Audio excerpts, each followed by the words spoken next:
सारिका S9च्या बातमीपत्रात आपलं स्वागत। एक नजर आजच्या ठळक घडामोडींवर। हेडलाईन। ठाण्यात अधिकाऱ्यांनी बीएससीपी योजनेचा लाभ देताना काँग्रेस महिला नगरसेविकेला अंधारात ठेवल्याने आयुक्तांना केली जाब विचारणा। फोर्टिस रुग्णालयात सिकल सेल आजाराने त्रस्त असलेल्या 26 वर्षीय तरुणावर यशस्वी शस्त्रक्रिया। बीएससीपी योजनेअंतर्गत घरे देताना ठाणे महानगरपालिकेच्या अधिकाऱ्यांनी काँग्रेस नगरसेविका मालती पाटील यांना अंधारात ठेवल्याने नगरसेविकेने आयुक्तांना केली जाब विचारणा। ठाणे महानगरपालिकेच्या वतीने कोपरीमधील नागरिकांना सदनिका देण्याचे कार्य हे बीएसयूपी योजनेअंतर्गत सुरू होते। याबाबत लकी ड्रॉ काढून 98 नागरिकांच्या घराचा प्रश्न हा सुटणार होता। कोपरीच्या स्थानिक नगरसेविका मालती पाटील यांनी 14 नागरिकांसाठी महासभेत याबाबत पाठपुरावा केला। मात्र बीएसयूपी योजनेअंतर्गत ठाणे महानगरपालिकेच्या वतीने सदनिकेच्या चाव्या देण्याच्या वेळी महानगरपालिकेच्या अधिकाऱ्यांनी काँग्रेस नगरसेविका मालती पाटील यांना बोलावलेच नाही।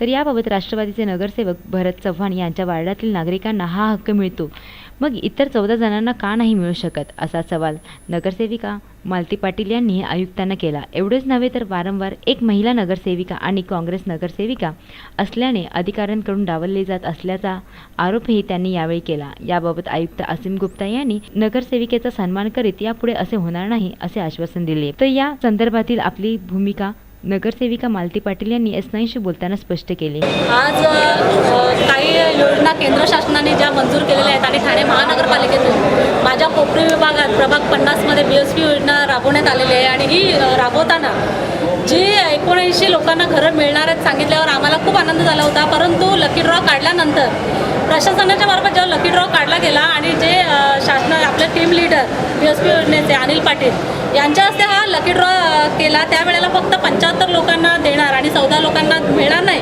त्यांना फक्त 2-3 दिवसात मिळणार असं आम्हाला सांगितलं होतं। तर 2-3 दिवसात मिळाला तरी चालेल असा आम्हाला एक आनंद वाटत होता। परंतु 2-3 दिवस गेले, 1 महिना गेला, 15 ऑगस्ट नंतर बरेच दिवस आज गेल्यानंतर देखील त्या लोकांना चाव्या मिळाल्या होत्या आणि त्याचा जाब विचारायचा होता आणि काल त्या लोकांना चाव्या मिळाल्या, परंतु 14 जणांचा त्याच्यात विचारच केला गेला नाही, याचं कुठेतरी वाईट वाटलं आणि त्याचा या 14 जणांना का गृहीत धरलं नाही, त्यांची काय चुकी आहे किंवा त्यांची कोणती कागदपत्र कमी आहे म्हणून त्यांना तुम्ही चाव्या दिल्या नाही हे विचारण्यासाठी शासनाला किंवा ज्या अधिकाऱ्यांकडनं ज्या चुका झाल्यात तर त्यांच्याकडनं त्या पुन्हा व्हायला नको आणि ज्या 14 जणांवर जो घराचा अन्याय झालेला आहे त्यांना ते घर मिळालेलं नाही आहे। आज घर एक स्वप्न आहे लोकांचं आणि 14 जण देखील आमच्यासाठी 1400 बरोबर आहेत। तर आज ज्याप्रमाणे 75 जणांना काल चाव्या मिळालेल्या आहेत त्याचबरोबर त्यांच्याच जोडीला निघालेली जी लोक 4 वर्षापूर्वी होती त्या 14 जणांना देखील आज चावी मिळायला पाहिजे आणि त्याच्यासाठी आज आम्ही कमिशनरच्या केबिनमध्ये माझी जी एकजूट आमचे जे ठाणे महानगरपालिकेचे त्याचप्रमाणे जिल्हा ठाणे शहराचे अध्यक्ष पुणेकर साहेब, आमचे गटनेते विक्रांतदादा चव्हाण, आमचे युवक काँग्रेसचे आमचे धडाडीचे कार्यकर्ते महेश पाटील, त्यांची टीम आणि माझ्या या मैत्रिणी माझ्या नगरसेविका रेश्मा पाटील, काय सांगाल? त्याचप्रमाणे सगळ्यांनी साथ देऊन आज मला या 14 जणांवर झालेला जो अन्याय होता तो दूर करून त्यांना आज नवीन घर आणि त्यांना आज दुपारी 3 वाजता चाव्या मिळण्याचा प्रोग्राम तयार केलेला आहे आणि यांच्या सगळ्यांच्या सहकार्याने हा प्रोग्राम झालेला आहे आणि आज चाव्या मिळणार आहेत। त्याबद्दल मी खरंच सगळ्यांचे धन्यवाद मानेन आणि 14 मॅडम, तुमच्या इथलं जे नगरसेवक आहेत भरत चव्हाण राष्ट्रवादी काँग्रेसचे कुठे तुमच्यावरती कुरघोडी करतात कारण की तुम्ही काँग्रेसचे नगरसेवक आहात, काय सांगाल? मी तसं काय म्हणणार नाही की ते माझ्यावरती कुरघोडी करतात, परंतु त्यांच्यापेक्षा कुठेतरी अधिकाऱ्यांची ही जिम्मेदारी होती की त्यांनी मला फोनवरनं कळवायला पाहिजे होतं। मी एक महिला नगरसेविका आहे, महिला नगरसेविका असली तरी धडाड्याने काम करते आणि आज महिला नगरसेविका असताना एका वॉर्डमधून एका नगरसेवकाला बोलवलं जातं आणि एका नगरसेविकेला बोलवलं जात नाही आहे। ही भरतदादा किंवा राष्ट्रवादीची चुकी नाही आहे, ही चुकी अधिकाऱ्यांनी मला त्यांच्याकडून त्यांच्या केबिनमधून फोन करायला पाहिजे होता आणि त्यांनी मला तिथे बोलवायला पाहिजे होतं। त्यांची चूक दाखवण्यासाठी आज कमिशनरकडे आम्ही आज सगळ्यांनी मिळून एकजूट करून कुठेतरी अधिकाऱ्यांची जी मत्तेमारी आहे ती कमी करायला पाहिजे, कमी व्हायला पाहिजे, त्याच्यासाठीच आम्ही सगळे मिळून तिथे काँग्रेस आणि राष्ट्रवादी पक्षात आघाडी असली तरीही कामाचे श्रेय लाटण्याच्या वेळी मात्र नेहमीच असे होते, त्यामुळे आघाडीबाबत आता वेगळीच शंका निर्माण होत आहे। व्हिडिओ जर्नलिस्ट योगेश मुळावडेसह सारिका साळुंखे, S9 न्यूज ठाणे। मुलुंडच्या फोर्टिस रुग्णालयात सिकल सेल आजाराने त्रस्त असलेल्या 26 वर्षीय तरुणावर यशस्वी शस्त्रक्रिया। जो तरुण कधीही चालू शकणार नव्हता त्या तरुणाला मुलुंडच्या फोर्टिस हॉस्पिटलमधील ज्येष्ठ ऑर्थोपेडिक आणि जॉईंट रिप्लेसमेंट शल्यविशारद डॉक्टर सचिन भोसले यांच्या शस्त्रक्रियेमुळे तो तरुण वयाच्या 26व्या वर्षी त्याला चालणे शक्य झाले आहे। हा तरुण ॲब्डोयेमेन येथील 26 वर्षीय तरुण असून तो 10 वर्षाच्या मुलासारखा दिसत होता। त्याचे वजन 26 किलो असून नॉर्मल माणसाची तुलना करता ते 65 किलो असायला हवे। 8 वर्षे त्याला चालणे शक्य नव्हते। काहींच्या अज्ञान असलेल्या सिकल सेल डिसीजसह त्याचा जन्म झाला, त्यामुळे त्याला 8 वर्षे चालणेही शक्य नव्हते। हा आजार दोन्ही पालकाकडून मुलांमध्ये अनुवांशिकपणे येतो. नॉर्मल ओव्हल आकारातील लाल रक्तपेशीमधील ऑक्सिजन कमी होऊन अनेक प्रकारच्या समस्या निर्माण होतात आणि त्यामुळे लवकर मृत्यू होण्याचीही शक्यता असते. येणेन ते भारत या संपूर्ण प्रवासात ॲब्डो आपल्या वडिलांसमवेत मुलुंडच्या फोर्टिस हॉस्पिटलमधील डॉक्टर सचिन भोसले यांना ॲब्डोवर शस्त्रक्रिया करताना अनेक आव्हानांना तोंड द्यावे लागले. हे त्यांनी S9शी बोलताना सांगितले. नमस्कार, मी doctor Bhosale, consultant joint replacement centre फोर्टिसमध्ये. अब्दो हा मुलगा आमच्याकडे आला नियरली 1 महिना आधी. त्याला सिकल सेल डिसीज नावाचा आजार होता. ओके, सिकल सेल डिसीज हा आजार जन्मजात असतो आपल्याला.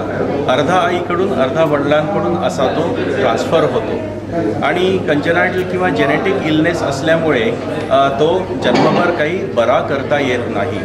भारतामध्ये हा आजार मेनली छत्तीसगड डिस्ट्रिक्ट, विदर्भाच्या काही एरियामधल्या काही जमातींमध्ये हा दिसतो, सगळ्यांमध्ये नसतो. आणि निलगिरी ज्या टेकड्या आहेत, निलगिरी माउंटन्सच्या पायथ्याला काही असं जमाती आहेत, त्यांच्यामध्ये सुद्धा हा आजार आढळतो. आता सिकल सेल डिसीजमध्ये काय होतं की आपल्या रक्ताच्या ज्या लाल पेशी असतात त्या गोल असतात. त्या गोल पेशीला जेव्हा ऑक्सिजन कमी पडतो किंवा जेव्हा ते व्यायाम करतात किंवा धावतात किंवा काही स्ट्रेस येतो, मानसिक तणाव किंवा काही लागलं वगैरे, तर त्या गोल पेशी त्याच्या आपल्या वेळीसारख्या म्हणजे सिकलसारख्या होतात आणि रक्तपुरवठा अडकतो. रक्तपुरवठा अडकल्यावर काय होतं? ब्रेन हिमरेज होऊ शकतं, छातीमध्ये प्रॉब्लेम येऊ शकतो, हार्ट अटॅक येऊ शकतो, पॅरालिसिस होऊ शकतो. पण त्याचप्रमाणे सगळ्या हाडाचं जे जॉईंटचं एंड असतं तिथे जाऊन ते हाडाच्या जॉईंटला डिस्ट्रॉय करतो. या बिचाऱ्या मुलाचे दोन्ही गुडघे, दोन्ही खुबे आणि दोन्ही शोल्डर्स त्याचे अफेक्ट झालेले. तो माझ्याकडे आला तेव्हा दोन्ही गुडघे 90 डिग्रीमध्ये फ्यूज झालेले, जसं काही 2 सळाखांना वेल्डिंग करून टाकलेलं.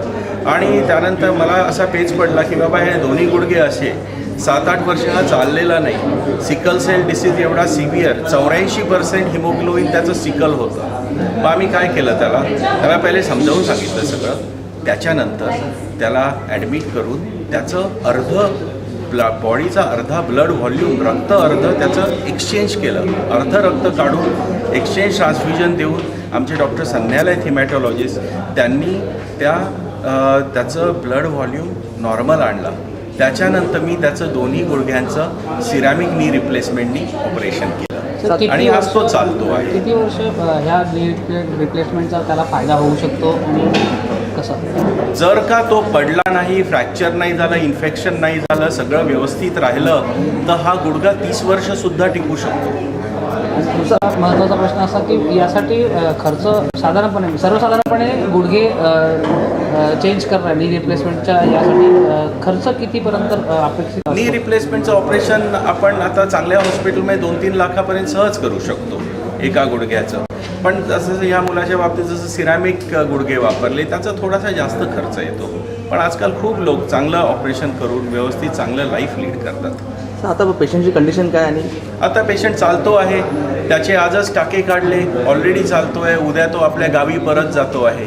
जेनेटिकली संक्रमित होणारा आजार हा आफ्रिकन्स मेडिटेरेनियन्स यामध्ये प्रचलित असून भारतातील छत्तीसगड, विदर्भ आणि निलगिरी हिल्स मध्येही आढळून येतो. निदान उशिरा झाले तरी रुग्णांमध्ये ॲव्हॅसिक्युलर नेक्रोसिस किंवा रक्तपुरवठा कमी झाल्याने हाडाच्या घटकांची सेल्युलर डेथ होते.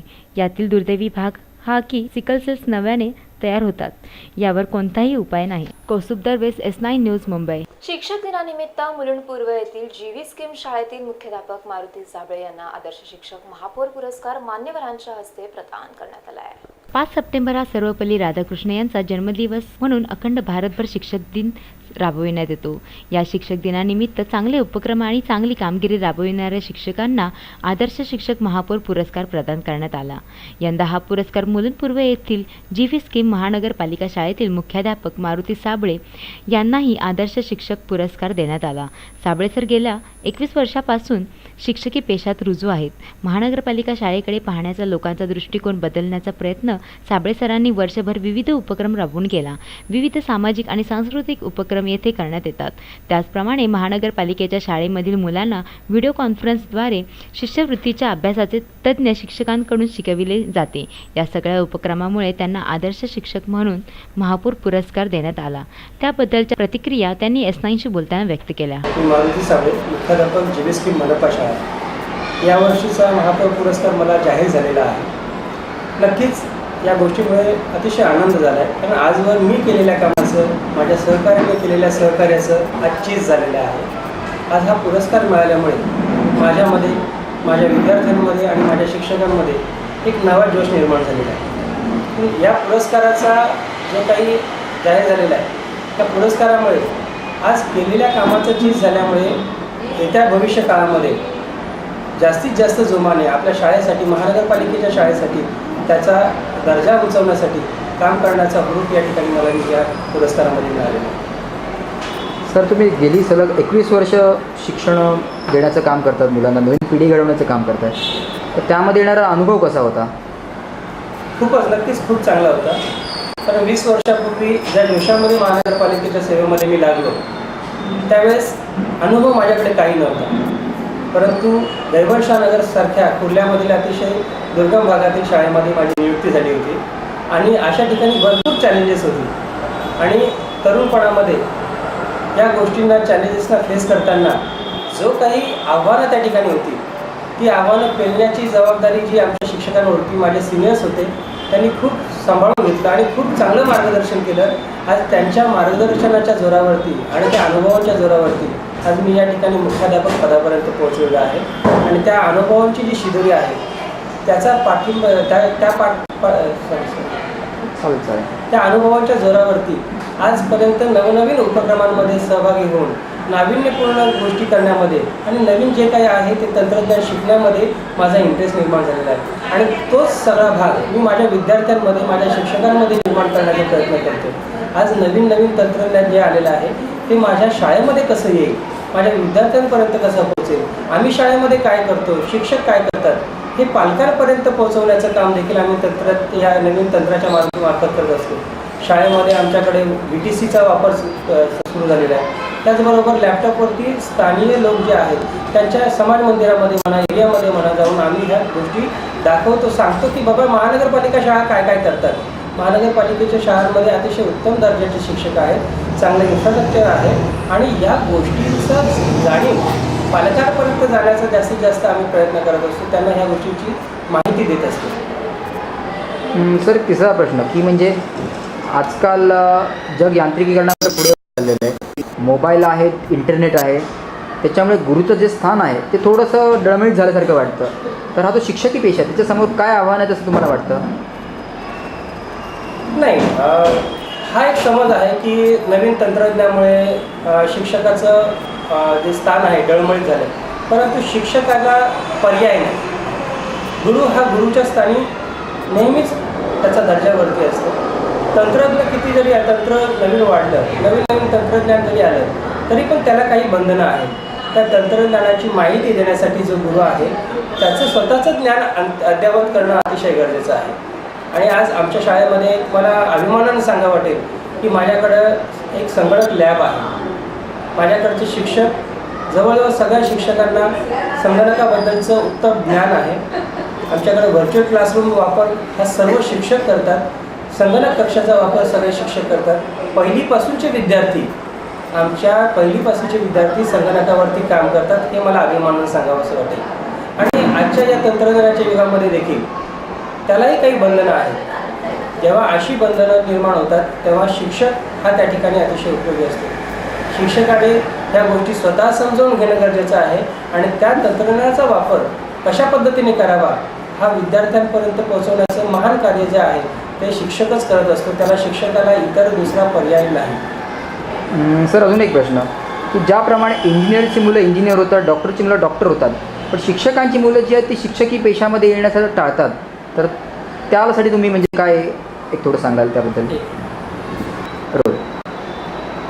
खरं पाहता शिक्षकाची मुलं शिक्षकी पेशामध्ये का जात नाही हा कदाचित एक विषय वेगळा असू शकतो.